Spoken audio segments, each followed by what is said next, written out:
favorite Starbucks. And I picked up, newspaper, Markham Review. Nothing fancy. And then I read paramedic recognized for outstanding bravery.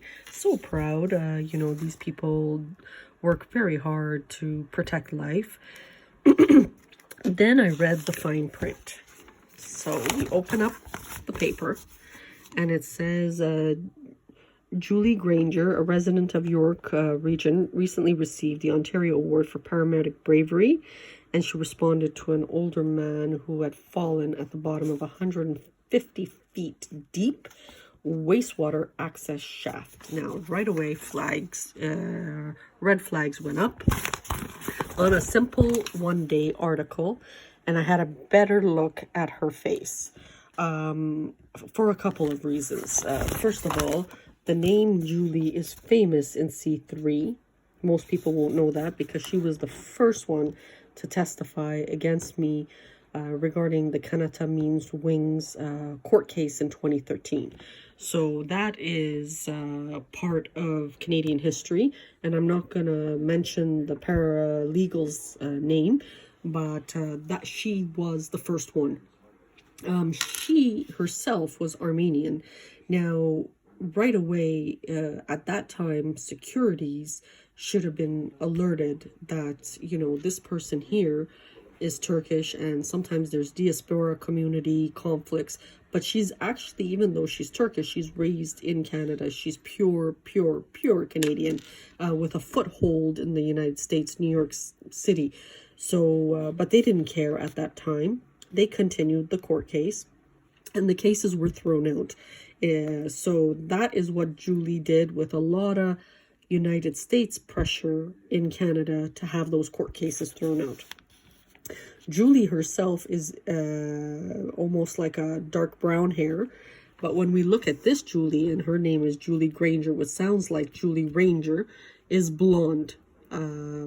Now, a lot of times when people come to Canada, they're expecting certain things to match the United States, but we have our own cultures and customs in Canada. So, the probability that this is linked to interagency conflict is very, very high. I haven't received any insider tips on this, but the probability is high. And another thing is, this gentleman was probably thrown in to that 150 feet deep wastewater access shaft versus just her saving him. This is a real challenge. Like I said, sometimes people get very emotional over content, and they're expecting Canada to be equivalent to the United States, which is not the case. So there is a lot going on in C3. The starting was with the Orthodox Jews and the richer financial Jews of the United States, and then the whole world got into it. But this was only in Canada, the Canadian portion. What ended up happening is the Orthodox Jews probably didn't know that this actually started overseas in 1998, and this is based off those two secretly fighting. So pretty much the whole globe, effective 1998, started fighting. Canada got involved with the minute those court cases were thrown out, and that is where I am today. It's very important we document everything for C3, and this is just another event, part of the interagency conflict between the bigger guys and the smaller guys. The wastewater access shaft, the gentleman being thrown in.